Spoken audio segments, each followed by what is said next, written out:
The hidden twin of God. Buried 3,000 years before Bible began, why is he being hidden from us? Before the very concept of the Bible existed, preceding even the initial words of Genesis, there was an omission, an identity, a presence, a figure once acknowledged in heaven now expunged. For millennia, the narrative has centered on a single God. Yet ancient manuscripts offer fragmented insights. Old prayers resonate with unfamiliar echoes. And within the margins of neglected scriptures, something seems to be awakening. Consider the possibility. Was there once another entity, equal in majesty, yet concealed in silence? Not an adversary, not a rebel, but a counterpart, a twin. Interred 3,000 years before the Bible's compilation, this being's name has been consumed by fire, outlawed by religious authorities, and obscured by the passage of time.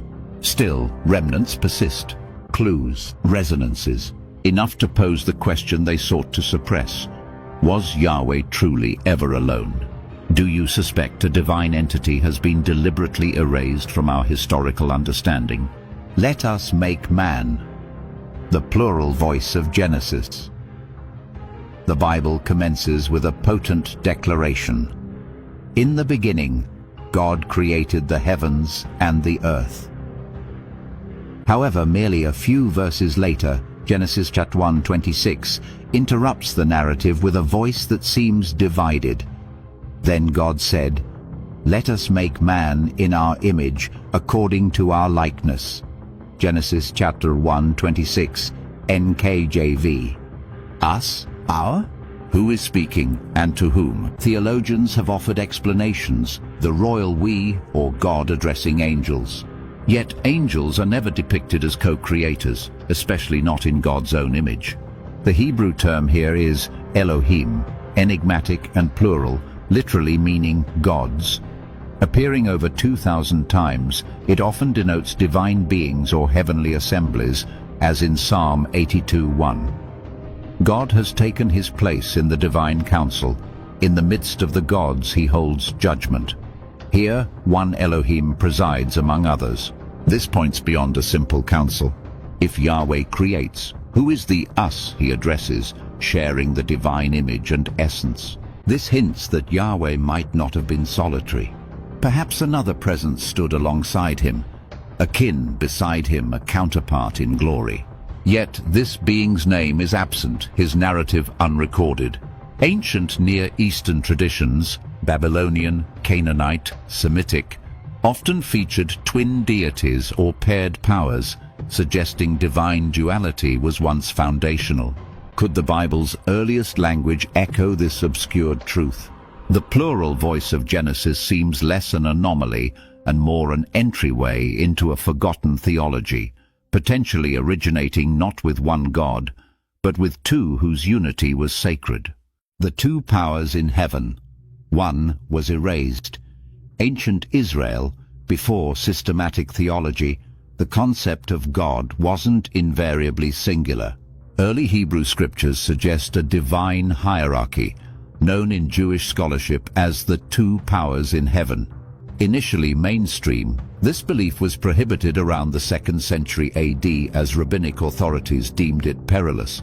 Before that, texts appeared to support it. A key indicator lies in Deuteronomy 32:8. Crucially, older texts like the Dead Sea Scrolls and Septuagint differ from modern translations.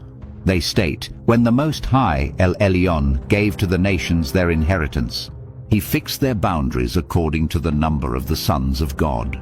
Chapter DSS and LXX, not children of Israel.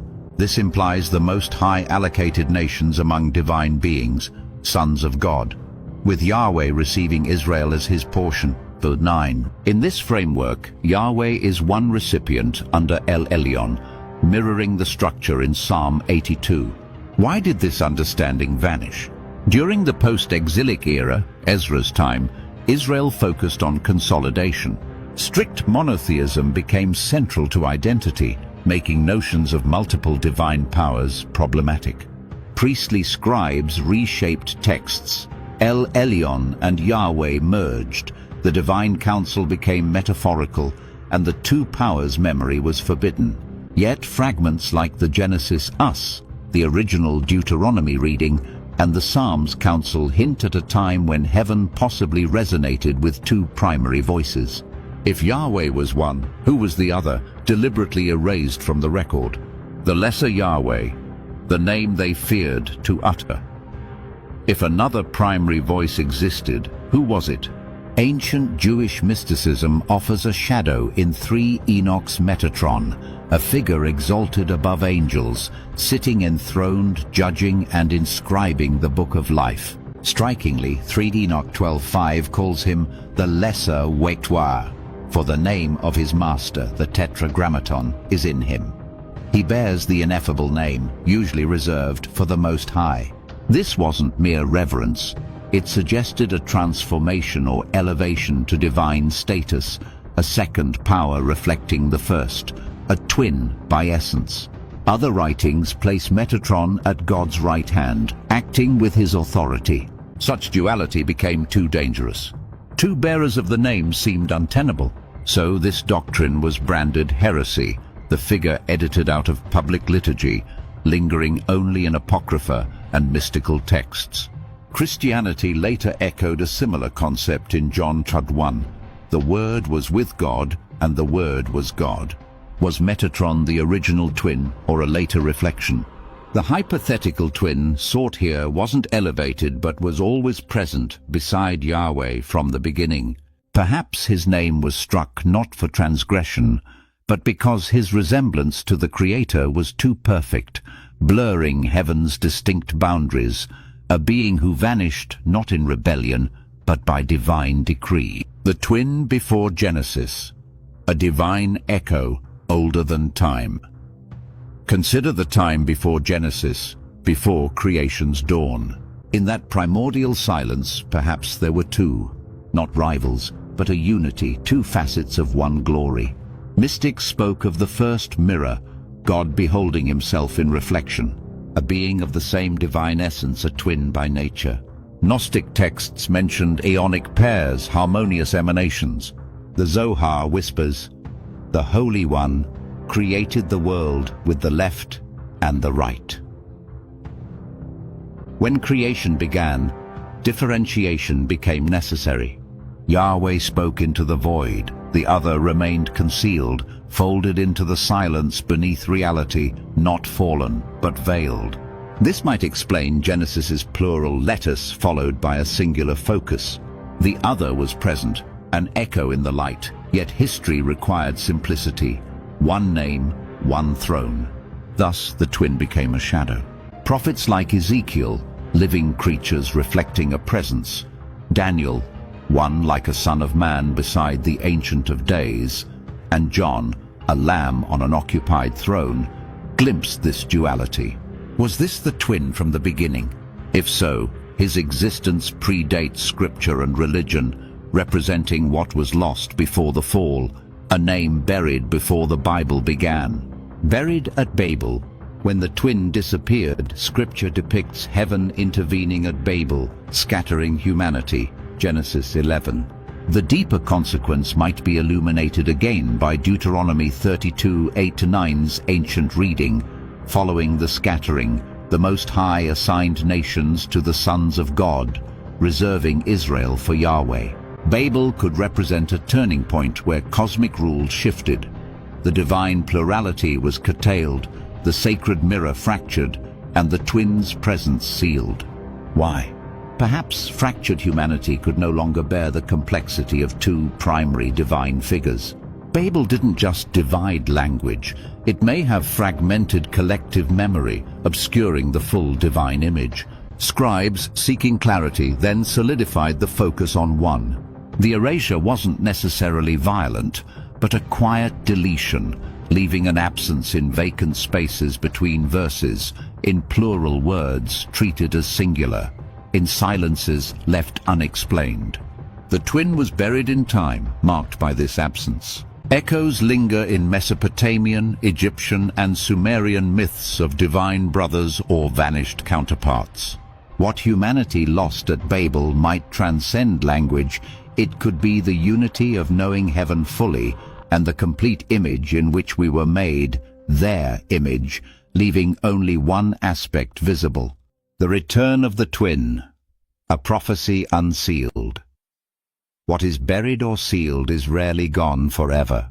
Daniel was told to seal the book until the time of the end, when the wise shall understand. Daniel 12:4-9. Some truths await their appointed hour. Could the twin story be one? Scriptural hints emerge.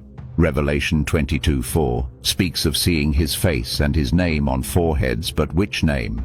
Ezekiel sees God's glory return from the east, the direction associated with the Son of Man's coming. This return wouldn't be vengeance, but restoration, reuniting what was torn, lifting the veil, revealing the second voice behind Genesis. Not a rival God, but a reflection long denied. Perhaps the modern surge in knowledge, rediscovery of ancient texts, and uncovering of banned scriptures aren't accidents, but echoes of this presence stirring. Recognition might come not through doctrine, but intuition, a soul sensing the missing piece, stirring at Genesis's plural voice, feeling the silence of someone else listening. He returns not in wrath, but in revelation. The seal lifts, the buried name rises. The throne, once potentially doubled, might be seen again, not as heresy, but restoration. In the beginning, potentially two. In the end, perhaps one whole again. The name that still waits, maybe you've sensed it. That quiet space in Scripture, the second voice, the absent presence, the echo between lines. We hear of one, but the text, the wind, perhaps even our inner longing remembers something more. A yearning to see heaven's original wholeness, the complete image we reflect not of one alone, but of two in glory. If this resonates, don't let it fade. Share your thoughts below. Do you believe the twin will return, or has he already begun to? And if you're ready to explore the truths the world tried to bury,